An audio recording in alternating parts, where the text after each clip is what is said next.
الحمد للہ رب العالمین حمد الشاکرین وافضل الصلاة واکمل السلام علی سید المرسلین سبحان اللہ خاتم النبیین قائد الغر المحجلین اکرم الاولین والآخرین سبحان اللہ نبی الحرمین امام القبلتین وسیلتنا فی الدارین المزین بکل زین المنزہ من کل عیب وشین مولانا ومولا الثقلین جد الحسن والحسین سبحان اللہ نبی الانبیاء عظیم الرجاء عمیم الجود والعطاء ماہی الذنوب والخطا شفیعنا یوم الجزاء سبحان اللہ سر اللہ المکنون در اللہ المخزون نور الافئدة والعیون سرور القلب المحزون عالم ما کان وما یکون سبحان اللہ سیدنا و مولانا محمد المبعوث رحمة للعالمین اما بعد فاعوذ باللہ من الشیطان الرجیم بسم اللہ الرحمن الرحیم انا نحن نزلنا الذکر و انا له لحافظون سبحان اللہ صدق سبحان اللہ اللہ مولانا العظیم ان اللہ وملائکتہ یصلون علی النبی یا نبی یا ایہا الذین آمنوا صلوا علیہ وسلموا تسلیما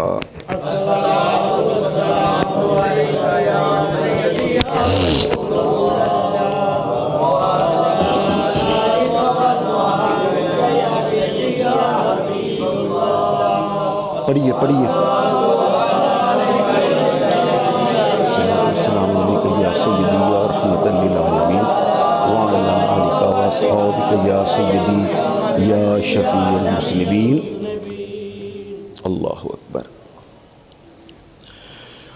ہو نہ یہ پھول تو بلبل کا ترنم بھی نہ ہو سبحان اللہ سبحان اللہ چمن دہر میں کلیوں کا تبسم بھی نہ ہو سبحان اللہ اللہ اکبر حضرت اقبال سنو ہو نہ یہ پھول تو بلبل کا ترنم بھی نہ ہو چمن دہر میں کلیوں کا تبسم بھی نہ ہو نہ یہ ساکی تو پھر میں بھی نہ ہو خم بھی نہ ہو بزم توحید بھی دنیا میں نہ ہو تم بھی نہ ہو سبحان اللہ سبحان اللہ سبحان اللہ خیمہ افلاک کا سبحان اللہ آسمان خیمہ افلاک کا ایستادہ اسی نام سے ہے سبحان اللہ بے شک سبحان خیمہ افلاک کا ایستادہ اسی نام سے ہے نبض ہستی تپش آمادہ اسی نام سے ہے اس لیے قوت عشق سے ہر پست کو بالا کر دے دہر میں نام محمد سے اجالا کر دے سبحان اللہ سبحان اللہ مل کے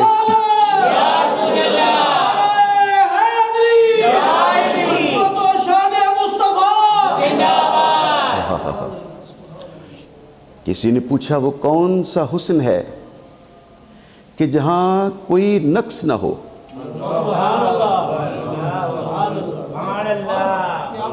کون سا حسن ہے جہاں کوئی نقص نہ ہو اور کون سا پھول ہے جہاں خوشبو تو ہو مگر خار نہ ہو کانٹا نہ ہو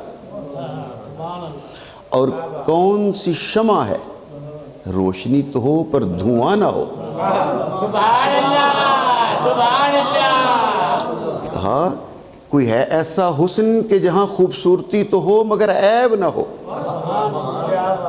پھول ہو خوشبو ہو رنگت ہو مگر کانٹا نہ ہو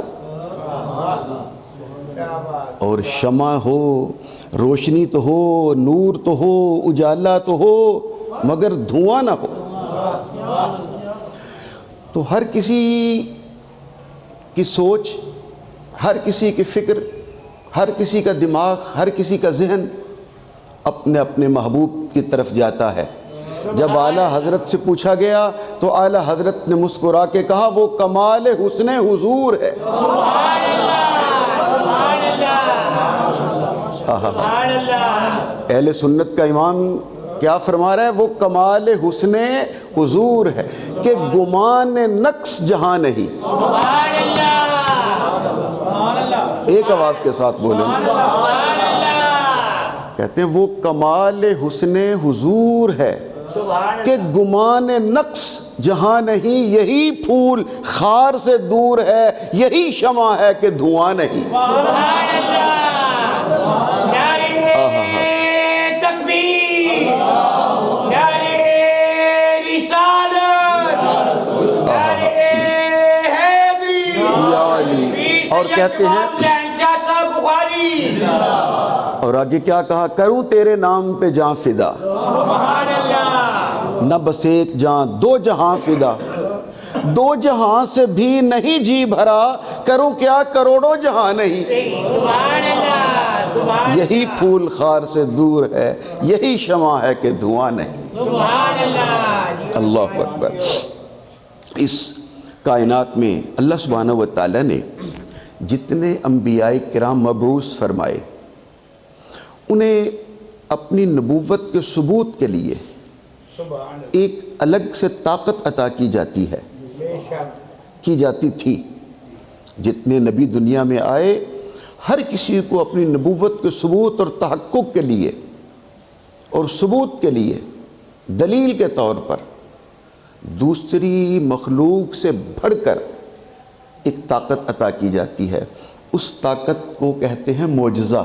سبحان اللہ سبحان اللہ جب وہ اللہ کا برگزیدہ نبی سبحان اللہ اپنی معجزاتی طاقت کو ظاہر کرتا ہے سبحان اللہ اور وہ معجزہ دکھاتا ہے سبحان اللہ اور دنیا سے الگ دی ہوئی طاقت لوگوں کے سامنے آشکار کرتا ہے، سبحان اللہ تو دیکھنے والوں کو یہ تسلیم کرنا پڑتا ہے کہ یہ ہم جیسا نہیں ہے، ہم اس جیسے نہیں ہیں۔ نہیں ہے۔ سبحان اللہ بے شک سبحان اللہ۔ اب میں جتنے بھی قرآن مجید میں انبیاء کرام کا ذکر کیا گیا ہے، الگ سے ان کی طاقتوں کا ذکر بھی کیا گیا ہے۔ سبحان اللہ سبحان اللہ مثال کے طور پر حضرت موسیٰ کلیم اللہ علیہ السلام جی سبحان اللہ نبوت لے کر، رسالت لے کر تو آئے ہیں، اور انہیں اللہ سبحانہ و تعالیٰ نے کتاب تورات بھی عطا کی ہے، لیکن معجزے کے طور پہ عصا عطا کیا۔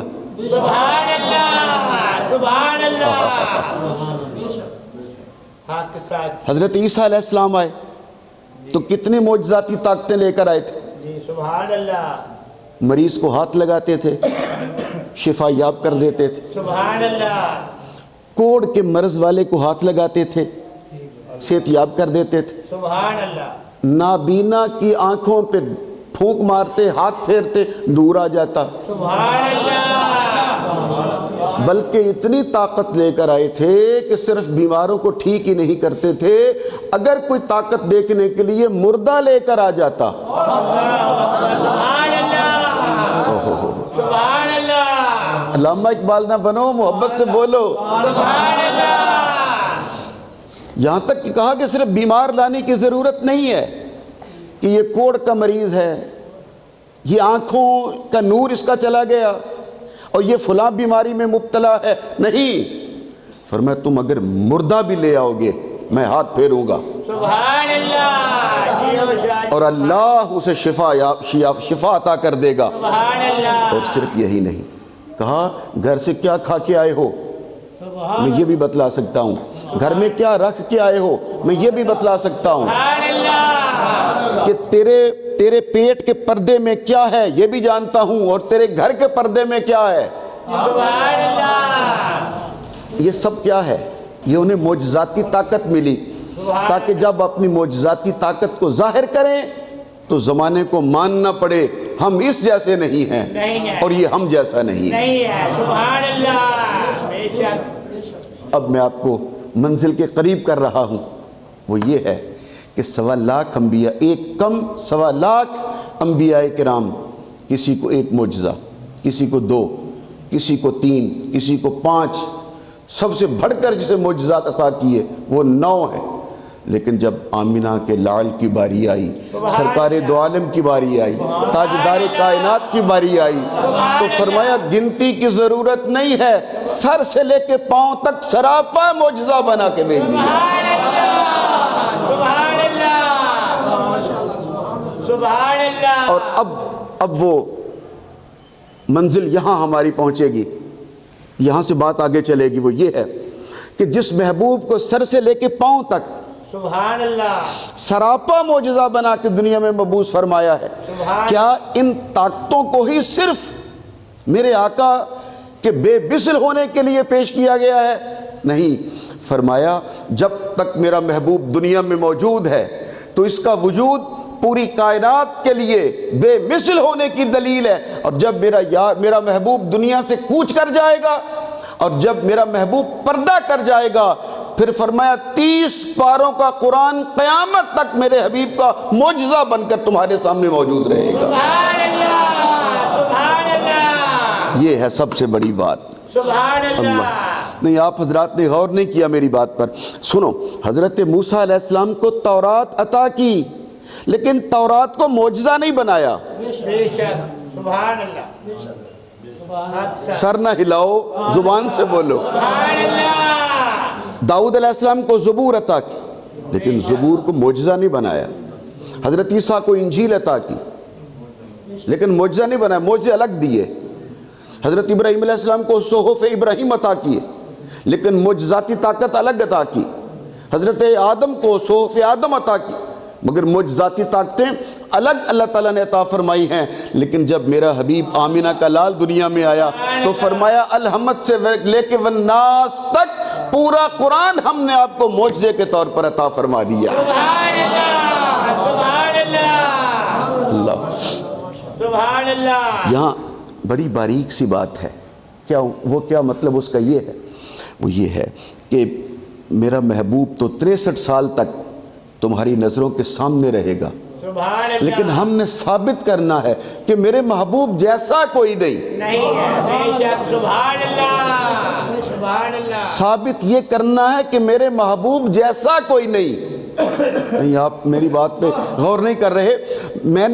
اللہ نے ثابت یہ کرنا ہے کہ میرے محبوب جیسا کوئی نہیں، اور محبوب کے بے مثل ہونے کے لیے جو دلیل پیش کی جا رہی ہے وہ قرآن کو پیش کیا جا رہا ہے۔ سبحان اللہ، اللہ اکبر، یہ بات گہری تھی۔ یا رسول اللہ، یا علی ادرکنی فی سبیل اللہ۔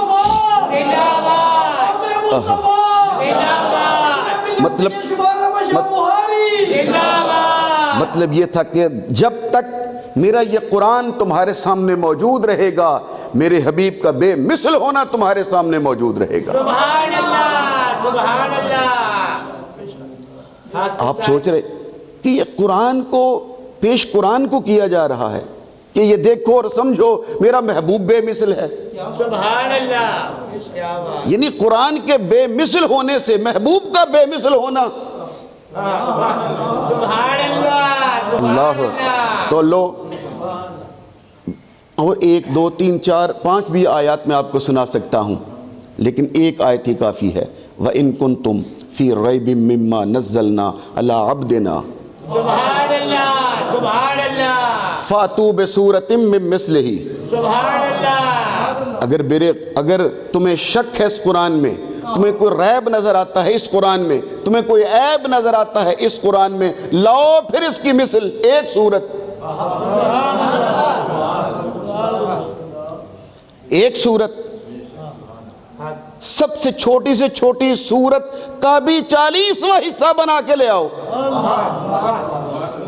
وَإِن كُنتُمْ فِي رَيْبٍ مِّمَّا نَزَّلْنَا عَلَىٰ عَبْدِنَا، جسے ہم نے نازل کیا ہے اپنے عبد پر۔ سبحان اللہ، سبحان فَأْتُوا بِسُورَةٍ، چھوٹی صورت، مِن مِثْلِهِ، سبحان اللہ بِسُورَةٍ مِثْلِهِ نہیں ہے، بِسُورَةٍ مِن مِثْلِهِ، سبحان اللہ سبحان اللہ 40واں حصہ بنا کر لے آؤ، نہیں لا سکے، آج تک نہیں لا سکے، اور فرمایا سنو تم قیامت تک نہیں لا سکتے۔ نہیں لا سکتے بے شک اب میں لے آیا ہوں منزل پر، تو اپنا ذوق تازہ کیجئے گا اور اپنا ایمان تازہ کیجئے گا اس جملے کو سننے کے بعد۔ قرآن مجید میں تو الف با تا سا جیم ہا خا سے مل کر بنا ہے، تو اگر وہ کوئی بھی ایک حرف الف با تا میں سے ایک جملہ بنا کر لے آئیں، کوئی ایک حرف سامنے رکھ دیں کہ جناب قرآن بھی تو انہی لفظوں سے بنا ہے، اور یہ ہم نے بھی ایک حرف آپ کے سامنے رکھ دیا ہے الف، 40واں حصہ ہی لانا ہے نا، کوئی ایک حرف ہی لانا ہے، تو سب سے چھوٹی صورت ہے اِنَّا أَعْطَيْنَاكَ الْكَوْثَرَ، اس کے 40 حرف ہیں۔ سبحان اللہ سبحان اللہ گھر جا کے گن لیجئے گا، اِنَّا أَعْطَيْنَاكَ الْكَوْثَرَ فَصَلِّ لِرَبِّكَ وَانْحَرْ إِنَّ شَانِئَكَ هُوَ الْأَبْتَرُ، سب سے چھوٹی سورہ ہے، 40 حرف۔ فرمایا کوئی 40واں حصہ یعنی کوئی ایک حرف بنا کے لے آؤ، تو کوئی ایک حرف لے آتے کہ جناب آپ کا قرآن بھی الف با تا سے بنا ہے، اور یہ الف اسی کی طرح ہے، اسی کی مثل الف ہے جو ہم لے کے آ گئے ہیں، نہیں لا سکے۔ کیوں؟ آپ نے غور نہیں کیا، ہم نے نازل کیا علی عبدنا، اپنے عبد پر، سبحان اللہ سبحان اللہ اس کی مثل لاؤ جو میں نے اپنے عبد پہ نازل کیا ہے۔ سبحان اللہ قرآن بنتا ہی تب ہے جب عبد پر اپنے محبوب پر نازل ہوتا ہے، اور کہا تم اس کی مثل نہیں لا سکتے، اس کا مطلب یہ ہے قرآن کی مثل نہیں لا سکتے کا مطلب یہ ہے کہ تم میرے محبوب کی مثل نہیں لا سکتے۔ سبحان اللہ نعرے تکبیر نعرے رسالت نعرے حیدری محبت سے بولا کرو۔ سید شہباز حسین شاہ صاحب بخاری۔ اللہ تعالیٰ آپ سب کو زندگیاں عطا فرمائے، آمین برکتیں عطا فرمائے۔ آمین یہ میں اس لیے آپ کی خدمت میں یہ تمہید آپ کی خدمت میں اس لیے پیش کر رہا ہوں، قرآن مجید کی شان میں اس لیے یہ تمہید پیش کر رہا ہوں کہ جب قرآن مجید کو نازل کیا تو اعلان کر کے کہا اِنَّا نَحْنُ نَزَّلْنَا الذِّكْرَ وَإِنَّا لَهُ لَحَافِظُونَ، اس قرآن کو نازل بھی ہم نے کیا ہے اور اس کی حفاظت بھی ہم کرنے والے ہیں۔ سبحان اللہ سبحان اللہ بولو بولیے نا، قرآن مجید کی حفاظت کا ذمہ کس نے اٹھایا؟ اللہ نے سارے مل کے بولو، کس نے اٹھایا؟ اللہ نے اللہ نے اٹھایا۔ مل کے بولو، اللہ نے اللہ نے اٹھایا ہے۔ لفظ اللہ اپنی زبان پر لاؤ، برکت ہوگی اور دعائیں قبول ہو جاتی ہیں۔ لفظ اللہ اس میں اعظم ہے، مل کے بولو، کس نے اٹھایا؟ اللہ نے اللہ نے اٹھایا ہے۔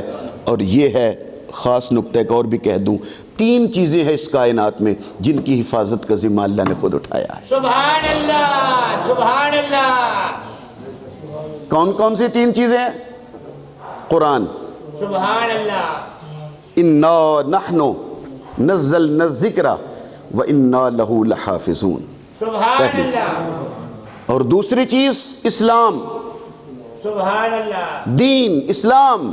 سبحان اللہ فرمایا اسلام ایسی چیز ہے کہ چاہے منکروں کو اور دشمنوں کو اور کفار کو کتنا ہی برا کیوں نہ لگے، فَيُتِمَّ نُورَهُ، ہم اسے پورا کرنے والے ہیں۔ سبحان اللہ سبحان اللہ اسلام کی حفاظت بھی اللہ نے خود اپنے ذمہ کرم پہ رکھی ہے۔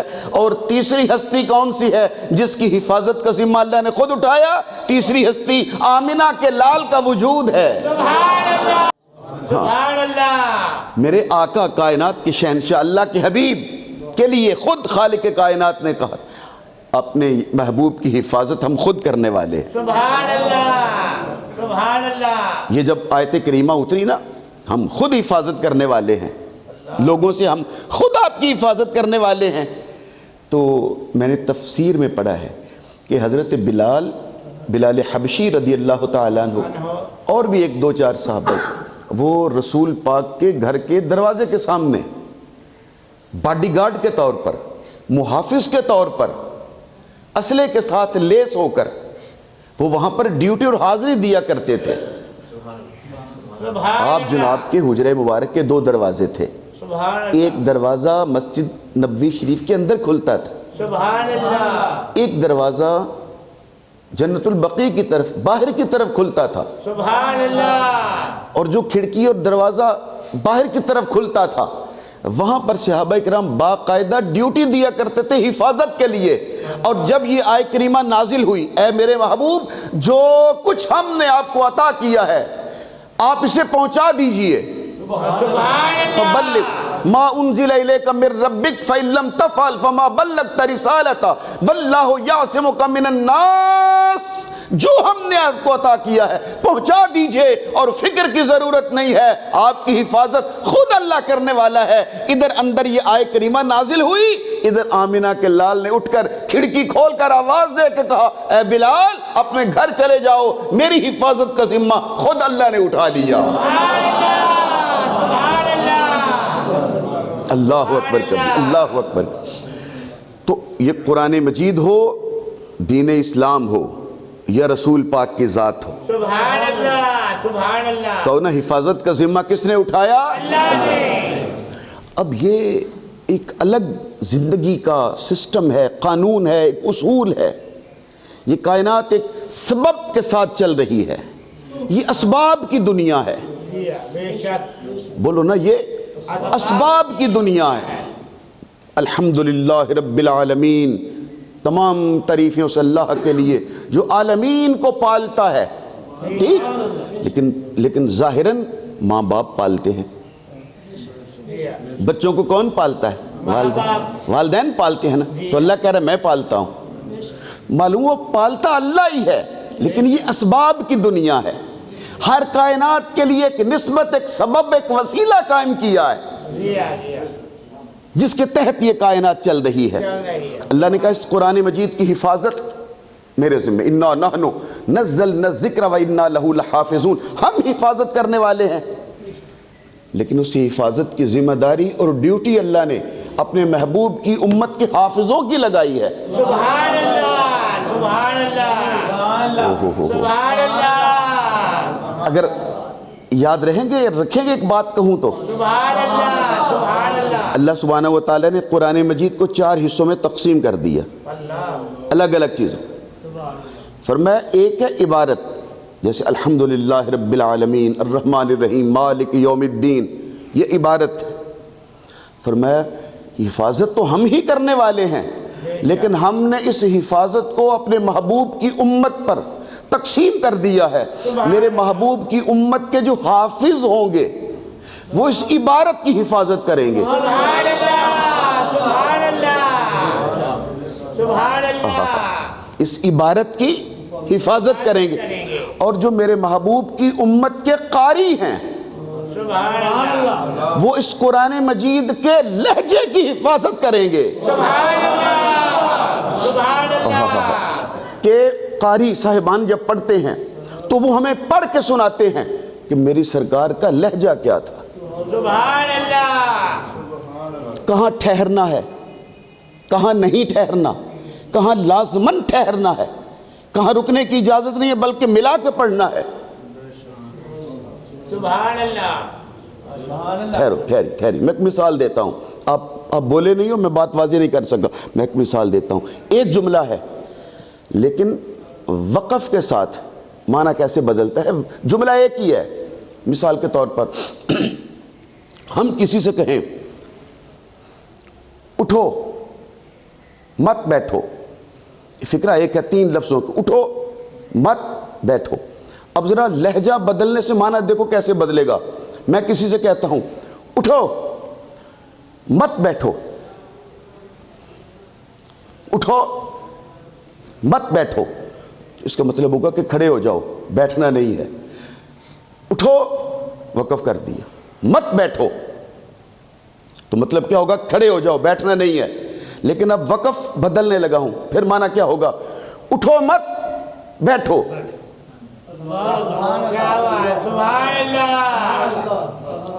اٹھو مت بیٹھو, تو اب کیا معنی ہو جائے گا کہ بیٹھے رہو. اگر اٹھو پہ وقف کریں, اٹھو مت بیٹھو تو اس کا مطلب یہ ہوگا کہ کھڑے رہو، اور اگر کہیں اٹھو مت بیٹھو تو اس کا مطلب یہ ہوگا بیٹھے رہو۔ تو آپ سمجھے ہو، اٹھو پہ وقف کیا تو معنی اور ہو گیا، مت پہ جا کے وقف کیا تو معنی اور ہو گیا، جملہ ایک ہی ہے۔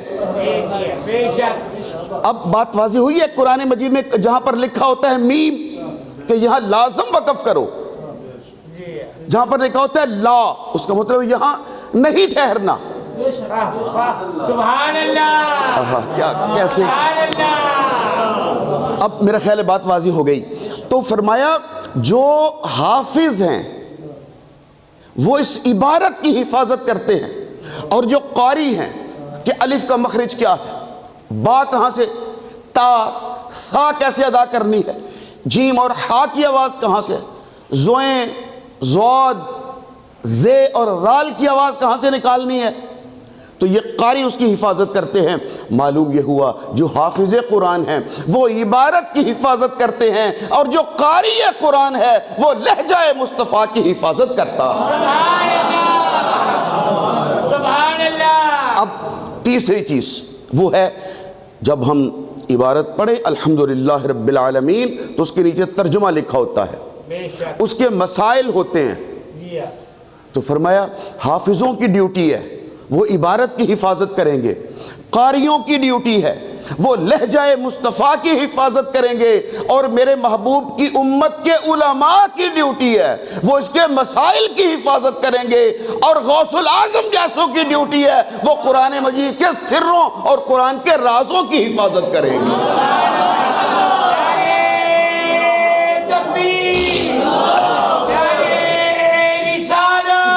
یا رسول اللہ ادرکنی فی سبیل اللہ۔ قرآن مجید سے قرآن مجید کے کچھ مسائل ہوتے ہیں جو ظاہراً مسئلے فقہ کے نظر آتے ہیں، فرمایا ان کی حفاظت علماء کریں گے، مفتیان وقت کریں گے، مجتہدین کریں گے، ان کی شیخ الاسلام کریں گے، لیکن جو فرمایا قرآن مجید کے مسائل کے اندر جو راز ہیں، سبحان اللہ، جو سر مخفی ہیں، سبحان اللہ، سبحان اللہ، تو فرمایا سر مخفی کی حفاظت کے لیے ہم نے جن کی ڈیوٹی لگائی ہے انہیں داتا گنج بخش علی حجویری کہتے ہیں، سبحان اللہ، کسی کو حضور شیخ عبد القادر جیلانی کہتے ہیں، اور کسی کو مجدد الفسانی کہتے ہیں۔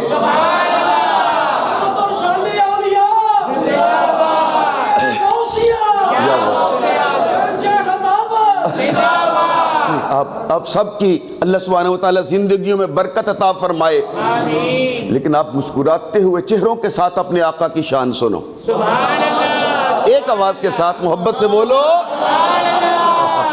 واہ میرے آقا کیا شان ہے آپ کی۔ معلوم یہ ہوا وہ اس پر میں اور بھی مسائل میرے پاس مثالیں اور نقطے ذہن میں ہیں، وہ انشاءاللہ پھر کبھی میں آپ کی خدمت میں عرض کروں گا۔ اب اسی بات کو ہم تیزی کے ساتھ آگے بڑھا دیتے ہیں، وہ یہ ہے کہ انڈیا میں ایک محمد وسیم رضوی، ایک شیعہ وسیم رضوی کے نام سے، اس رضوی سے مراد اعلیٰ حضرت والا رضوی نہیں ہے، اس رضوی سے مراد اہل تشیع کے رضوی ہیں۔ اس نے سپریم کورٹ، ہندوستان کی سپریم کورٹ میں ایک دعویٰ دائر کیا، کیا؟ اس نے کہا قرآن مجید میں، وہ اس وقت تک شیعہ تھا، اس نے کہا 26 آیتیں قرآن مجید میں ایسی ہیں، 26 آیتیں جو ایسی ہیں جو آتنک کو یعنی دہشت گردی کو بڑھاوا دیتی ہیں۔ تو اس لیے انڈیا کی، ہندوستان کی سپریم کورٹ کو چاہیے کہ وہ قرآن مجید سے ان 26 آیات کو باہر نکال دے۔ اور پھر وہ بیٹھ گئے، ایک دن وہ بیٹھا جب کرنے کے لیے پریس کانفرنس، اور یہی باتیں کی، ایک نے سوال کیا کہ جناب آپ نے یہ کیسے تعین کیا کہ یہ 26 آیتیں جو ہیں یہ دہشت گردی کو بڑھاوا دینے والی ہیں اور مسلمانوں کے نوجوان لڑکوں کو دہشت پہ ابھارنے والی ہیں اور دہشت گردی کو پھیلانے والی ہیں؟ تو اس نے کہا یہ 26 آیتیں جو ہیں یہ قرآن کا حصہ نہیں ہیں، بلکہ یہ صحابہ کرام نے حضرت ابو بکر اور عمر عثمان ان تینوں نے یہ شامل کی ہیں۔ اللہ اکبر اللہ اکبر۔ میں نے جب یہ سنا اور وہ سارا پروگرام دیکھا تو میرے من میں اسی وقت آ گیا کہ سرکار دو عالم اعلان کر کے گئے ہیں جو میرے ولی سے دشمنی کرتا ہے میرا اس سے اعلان جنگ ہے۔ تو قرآن مجید سے دشمنی کا مطلب تو یہ ہے کہ یہ رسول اللہ سے اعلان جنگ کر رہا ہے، اور جو رسول اللہ سے دشمنی کرتا ہے اللہ کے ساتھ اعلان جنگ کرتا ہے، اور جب اللہ تعالیٰ کسی سے چھینتا ہے تو سب سے قیمتی چیز چھینتا ہے، اور سب سے قیمتی چیز ایمان ہوا کرتا ہے۔ لو جی، وہ بندہ جو 2 ماہ پہلے پورے ہندوستان میں چہکتا پھر رہا تھا اور کانفرنسیں اور جلسے کرتا پھر رہا تھا، آج 8 دن پہلے اللہ سبحانہ و تعالیٰ نے اس پر وار کیا اپنے جلال کا، اور اسلام چھوڑ کر اس نے ہندو مذہب اختیار کر لیا، اور اس کا نام اس نے اپنا رکھ لیا جتندر کمار نارائن تیاگی۔ اور اللہ سبحانہ و تعالیٰ نے سب سے قیمتی چیز ایمان اس سے چھین لیا۔ جب وہ یہ بیان کر رہا تھا تو میں نے جب وہ پورا سنا، قسم بخدا میں آپ کو جمعہ شریف کے اس مجمع میں باوضو سچ کہہ رہا ہوں، میں اسی وقت لالیاں شریف کے مناظرے پہ جا پہنچا۔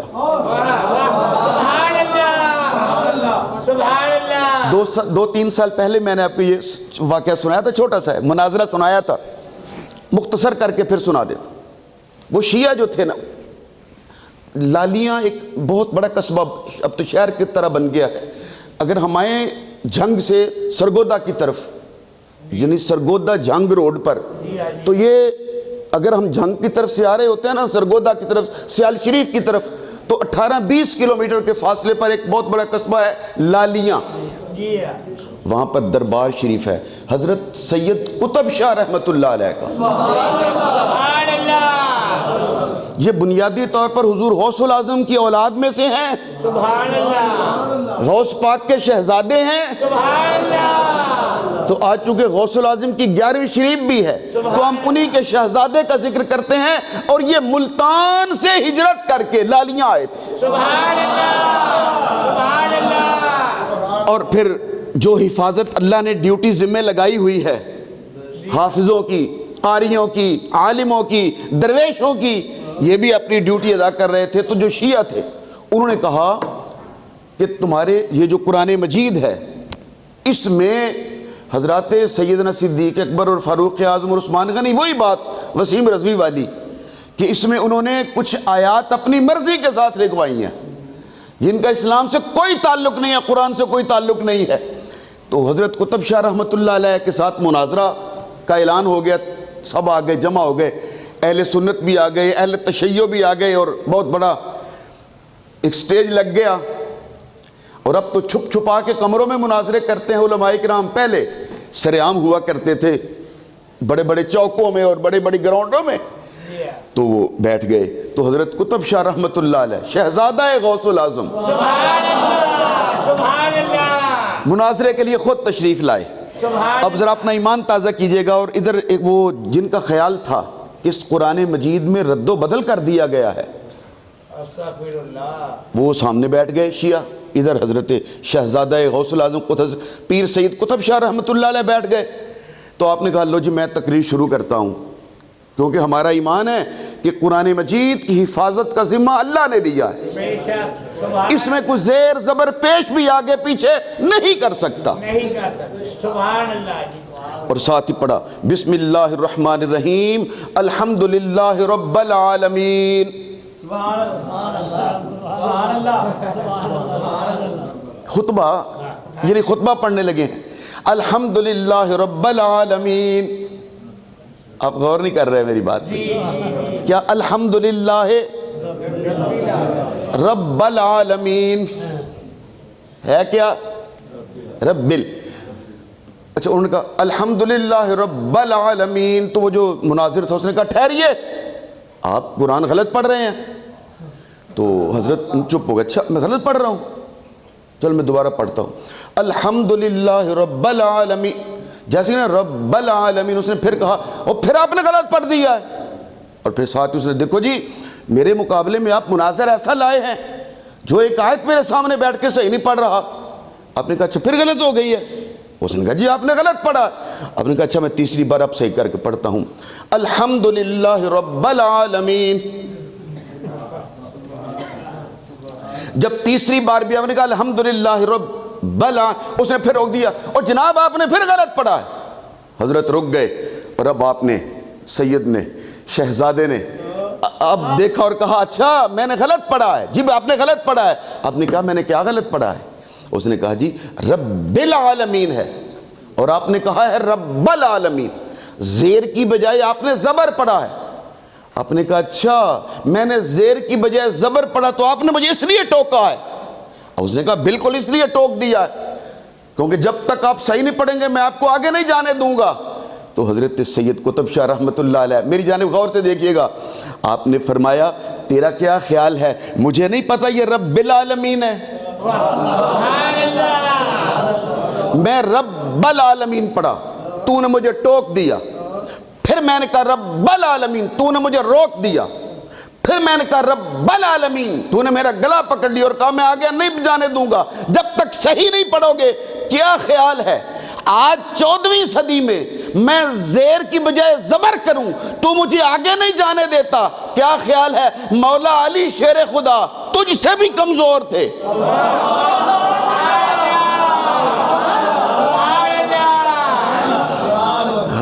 کیا مولا علی شیر خدا تجھ سے بھی کمزور تھے؟ اس نے کہا جی کیوں؟ آپ نے کہا تم یہی تو کہہ رہے ہو کہ انہوں نے قرآن مجید میں تحریف کی، پہلے نے، دوسرے نے، تیسرے نے، تو مجھے زیر کی زبر نہیں کرنے دے رہا اور وہ قرآن بدلتے رہے اور مولا علی چپ رہے. آپ نے فرمایا یہ کیسے ہو سکتا کہ تو مجھے ایک زیر کی زبر نہ کرنے دے اور وہ 30 سال تک قرآن بدلتے رہیں اور مولا علی بالکل چپ کر کے بیٹھے رہیں. آپ نے فرمایا یاد رکھو اگر تو مجھے آج زیر کی زبر نہیں کرنے دیتا تو مولا علی شیر خدا تو وہ ہیں جنہیں خود حضور نے کہا تھا القرآن ما علی وعلی مع القرآن. قرآن علی کے ساتھ ہے، علی قرآن کے ساتھ.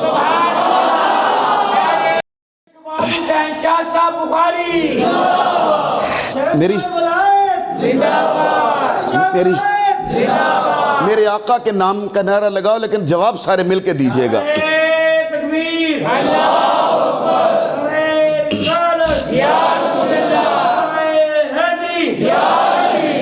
اللہ اکبر. لو پہلے میرا خیال ہے میں آپ کو ہندوستان والی بات مکمل ہو جائے تو پھر میں آخری جملہ سنا کے اپنی گفتگو مکمل کروں گا.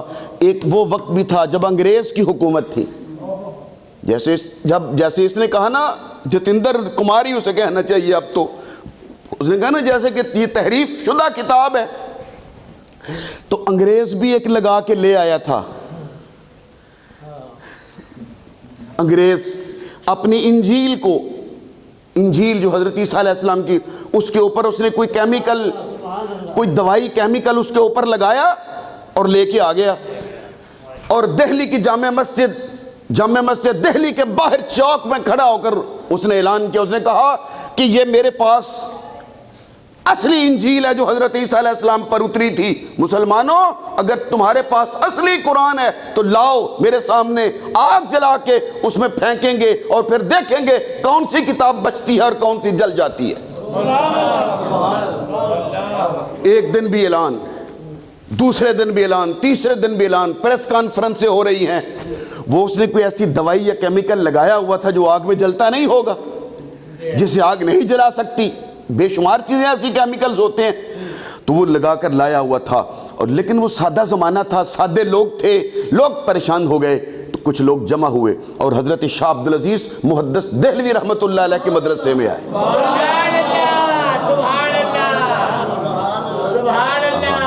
اللہ تعالیٰ وہ بڑے بڑے پکے بندے ہیں، بالکل سبحان اللہ کہنے پہ ان کا جی نہیں چاہتا. نہیں، اپنے آقا کے لیے کہہ رہا تھا. حضرت شاہ عبدالعزیز محدث دہلوی رحمت اللہ علیہ کی خدمت میں آئے اور کہا جناب وہ انگریز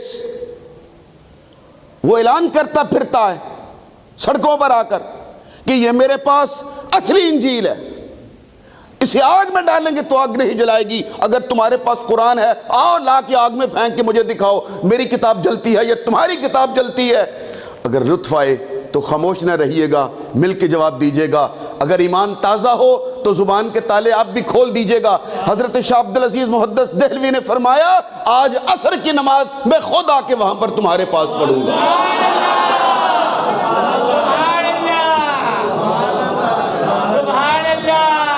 نہیں انہوں نے نہیں بولنا، آپ تو بولیے نا سارے۔ عصر کا وقت ہوا، حضرت شاہ عبدالعزیز محدث دہلوی نے اسے پیغام بھیجا، اسے کہا آ جاؤ تم بھی اور میں بھی آ گیا ہوں، اور عصر کے وقت عصر کی نماز پڑھ کے جامع مسجد دہلی کے دروازے کے سامنے حضرت شاہ عبدالعزیز محدث دہلوی تشریف لائے اور آ کے کہا سنو انگریز، یہ تمہارا ایمان ہوگا، تمہارا عقیدہ ہوگا کہ اپنی کتاب کو آگ میں پھینکتے ہیں، ہم پھینکنے والے نہیں ہیں۔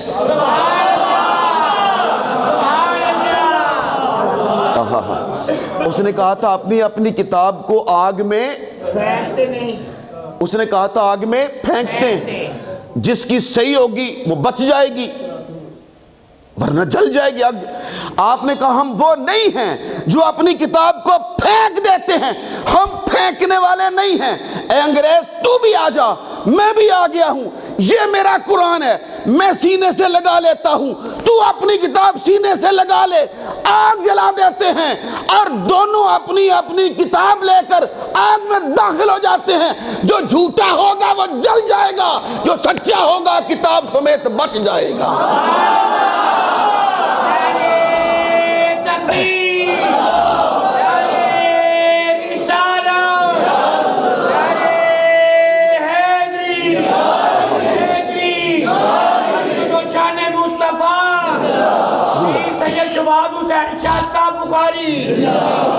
جزاک اللہ، میرے مالک آپ سب کو سلامتی عطا کرے۔ اور بس میرا خیال ہے اب میں گفتگو مکمل کروں گا۔ اس منزل پر لا کر میرے آقا نے اسی لیے کہا تھا میں تمہارے پاس صرف قرآن چھوڑ کے نہیں جا رہا، قرآن اور اپنی اہل بیت چھوڑ کے جا رہا، قرآن اور اپنی اہل بیت چھوڑ کے جا رہا۔ سبحان اللہ، اللہ اکبر، اللہ اکبر، اللہ اکبر۔ یہ ہیں 11ویں امام، امام حسن عسکری۔ سبحان اللہ، سبحان اللہ۔ لمبا واقعہ لیکن میں مختصر کر کے بس 1 یا 2 منٹ کے اندر مکمل کروں گا۔ امام حسن عسکری 11ویں امام، سبحان اللہ، رسول پاک کی آل میں سے 11ویں شہزادے، سبحان اللہ، حضرت امام حسن عسکری علیہ السلام۔ اللہ تعالیٰ حضور کی ساری آل پر لاکھوں سلامتیں نازل فرمائے، لاکھوں سلامتیاں عطا فرمائے سبحان اللہ، اور لاکھوں رحمتوں کا نزول فرمائے۔ سبحان اللہ۔ اس زمانے میں ایک علم الکلام کے ماہر نے، ایک مستشرق نے ایک کتاب لکھ دی قرآن مجید کے خلاف، اختلاف القرآن کے نام سے، تناقض القرآن کے نام سے۔ تناقض کہتے ہیں 2 الگ الگ چیزیں تلاش کرنا کہ یہاں پر تمہارے قرآن نے کیا کہا ہے اور یہاں پر کیا کہا ہے۔ کوئی کتاب ہو تو اس میں کہ یہاں پر مصنف لکھنے والے نے کیا کہا ہے اور یہ دوسری جگہ پر اپنے پہلے قول کے خلاف کہا ہے۔ تناقض اسے کہتے ہیں، سمجھ آگئے نا؟ اختلاف کے نام پر کہ تمہارے قرآن مجید میں تو اختلاف ہے، پہلے کچھ ہے کہیں اور، دوسری جگہ پہ کچھ اور ہے۔ اس نے کتاب لکھ دی اور سارے وہ مشہور ہو گیا سامرہ میں، جسے سامرہ کہتے ہیں، سامرہ شہر ہے، تو پورے سامرہ میں معروف ہو گیا کہ اس نے کتاب لکھ دی ہے جس میں اس نے 6666 آیتوں میں سے ثابت کیا ہے کہ کہیں کچھ اور کہتا ہے، قرآن دوسری جگہ پہ کچھ اور کہتا ہے۔ لوگوں میں ایک ہلچل مچی ہوئی تھی، ایک پریشانی کا سما تھا کہ یہ کیسے ممکن ہے۔ تو ایک دن حضرت امام حسن عسکری اپنے آستانے پر بیٹھے ہوئے تھے، سبحان اللہ، وہ جو مفتی صاحب نے کتاب لکھی تھی نا جیسے عالم نے، ان کا ایک شاگرد آ گیا، اس نے آ کے سلام عرض کیا، دست بوسی کیا، اپنے پاس بٹھا لیا۔ آپ نے فرمایا تم وہ فلاں مولوی صاحب کے شاگرد ہو؟ جی حضور میں ان کا شاگرد ہوں۔ آپ نے فرمایا میرا ایک پیغام ان تک پہنچاؤ گے؟ اس نے کہا جی بالکل، حکم کیجئے، کیا پیغام ہے؟ اب ذرا علمی بات ہے، توجہ کے ساتھ سنیے گا۔ حضرت نے فرمایا، امام حسن عسکری علیہ السلام نے فرمایا اپنے استاد سے کہنا کہ تمہیں یہ کیسے پتہ چلا کہ ایک جگہ پہ جو اللہ سبحانہ و تعالیٰ نے جو فرمایا ہے اس سے مراد کیا ہے، اور دوسری جگہ پہ جو فرمایا ہے اس سے مراد کیا ہے؟ سبحان اللہ۔ جیسے ٹھہریے، میں ایک مثال پہلے بھی دیتا ہوں، پھر بات واضح نہیں آپ پر ہو سکے گی۔ حضرت علامہ اقبال کا ایک شعر ہے، کبھی اے حقیقت منتظر سبحان اللہ۔ نظر آ لباس مجاز میں، سبحان اللہ۔ کبھی اے حقیقت منتظر نظر آ لباس مجاز میں، کہ ہزاروں سجدے تڑپ رہے ہیں میری جبین نیاز میں۔ سبحان اللہ۔ سبحان اللہ۔ کبھی اے حقیقت منتظر، اے حقیقت جس کا دیر سے انتظار ہو رہا ہے، آ میرے سامنے کبھی تاکہ میں اپنے سجدے نثار کر دوں۔ حقیقت منتظر جسے علامہ اقبال نے کہا وہ کیا ہے؟ ایک شخص کہتا ہے اس سے مراد ہے وجود باری تعالی، اللہ کا وجود، کہ میں تجھے سجدے کرتا ہوں لیکن کبھی آ میری نظروں کے سامنے، میں تجھے دیکھوں اور سجدے کر دوں۔ ٹھیک؟ دوسرا بندہ کھڑا ہوتا ہے، وہ کہتا ہے نہیں، اس سے مراد اللہ تعالیٰ نہیں ہے، اللہ تعالیٰ نظر آنے سے پاک ہے۔ تو آپ کیا کہتے ہو؟ وہ کہتا ہے اس سے مراد ہے امام مہدی علیہ السلام، 12ویں امام، اس سے مراد ہے مہدی۔ کہ کبھی اے حقیقت منتظر نظر آ لباس مجاز میں، کہ امام مہدی آئیے ہمارے سامنے، ہم اپنی روح کے سجدے آپ پہ قربان کر دیں، نثار کرنا چاہتے ہیں۔ اب ایک کہتا ہے اس سے وجود باری تعالیٰ مراد ہے، دوسرا کہتا ہے امام مہدی مراد ہیں، لیکن اصل میں تو اقبال ہی جانتا ہے نا وہ کس کو کہہ رہا ہے۔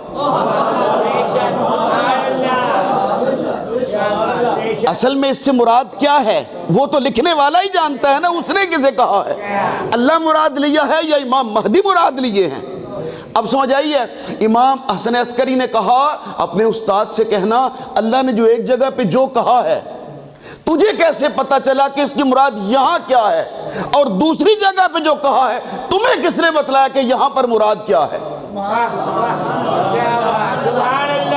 اور اگر اللہ سبحانہ و تعالیٰ کے ساتھ تیرا کوئی رابطہ ہے کہ وہ تجھے بتلا رہا ہے کہ یہاں میری مراد کیا ہے، یہاں میری مراد کیا ہے، اگر تیرا کوئی رابطہ ہے تو ہمیں بتلا، ہمارا بھی رابطہ کرا دے۔ اب بس کا یہ میرا پیغام پہنچا دینا۔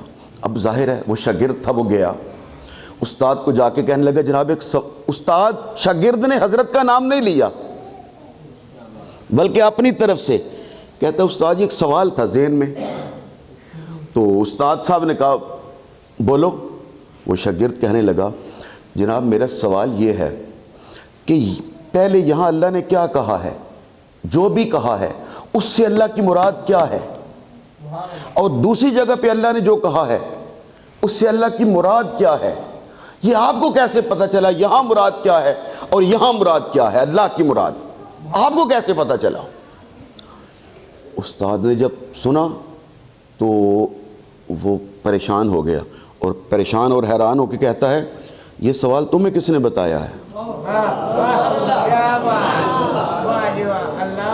یہ بات تمہیں کس نے بتلائی ہے؟ تو وہ شاگرد جو تھا نا وہ بھی پھر کوئی 14ویں صدی کا ہی ہوگا، وہ کہنے لگا جی وہ کسی نے، میں نے خود ہی بتلانی کس نے تھی، خود ہی بس میرے ذہن میں آ گئی اور میں نے آپ سے پوچھ لی ہے۔ اس نے کہا بکواس بند کر، جو بات میرے ذہن میں نہیں آئی وہ تیرے ذہن میں کیسے آ سکتی ہے؟ میں استاد نے کہا کیا میں جانتا نہیں ہوں تیری حیثیت کیا ہے؟ تو میرا شاگرد ہے اور میں خوب جانتا ہوں تیری اوقات کیا ہے، تیری حیثیت کیا ہے، اور جو چیز میرے من میں نہیں آئی وہ تجھے کیسے آ سکتی ہے، سچ بتلا تجھے یہ بات کس نے کہی ہے؟ تو اب وہ کہنے لگا کہ مجھے حضرت امام حسن عسکری نے کہا تھا۔ کتابوں میں آتا ہے جیسے ہی اس نے کہا نا امام حسن عسکری نے کہا ہے، تو اس مفتی نے اپنی ساری کتاب ایک ایک کر کے صفحے پھاڑنا شروع کر دیے اور تاریخی جملہ کہا۔ اس نے کہا جب تک اس کتاب کا ایک بھی وارث زندہ ہے، اس کتاب کو کوئی خطرہ نہیں ہو سکتا۔